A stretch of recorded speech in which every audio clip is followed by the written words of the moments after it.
Brothers and sisters, I'd like to exhort you to beware two kinds of legalism.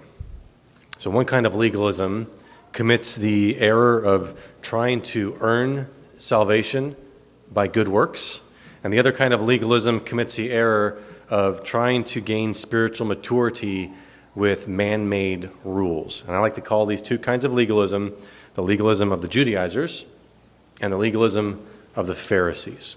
So the legalism of the Judaizers teaches that certain good works are necessary to earn salvation. So in Paul's day, they argued that circumcision was necessary to be saved. In our day, someone might argue that we must do something specific to be saved.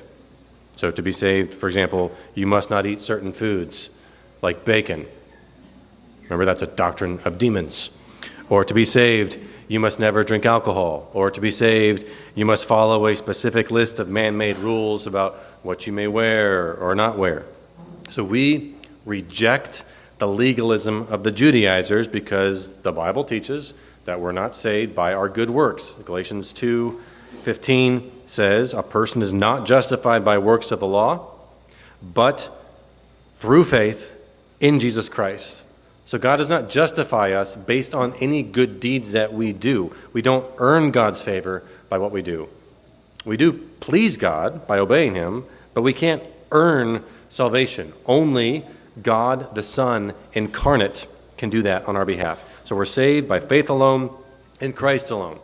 So beware the legalism of the Judaizers. The legalism of the Judaizers teaches that certain good works are necessary to earn salvation. The other kind of legalism is the legalism of the Pharisees. And this is the one that I think is, of the two errors, the ones that we are more likely, more prone to commit.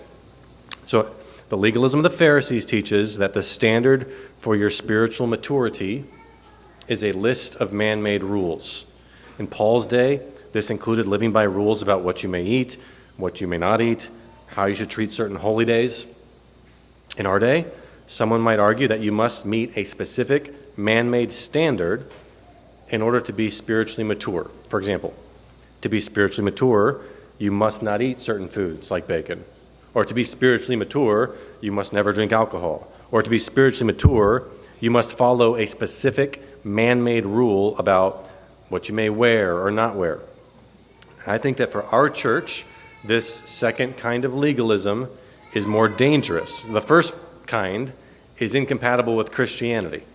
But a Christian is susceptible to the error of this second kind of legalism. The legalism of the Pharisees places Christians under a yoke of bondage that God does not place on them.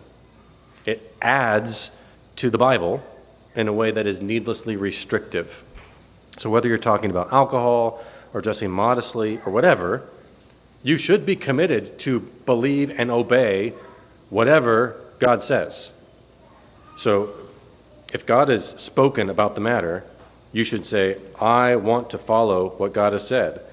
So when I'm exhorting you to reject legalism, I'm not saying that you may sin.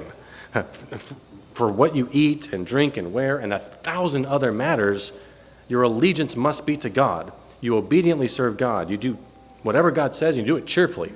My point here is that if God has not addressed a particular matter, whether directly or indirectly, you shouldn't talk about it as if He has.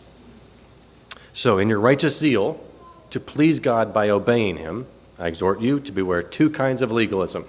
Beware the legalism of the Judaizers, which teaches that certain good works are necessary to earn salvation, and beware the legalism of the Pharisees, which teaches that the standard for your spiritual maturity is a list of man-made rules.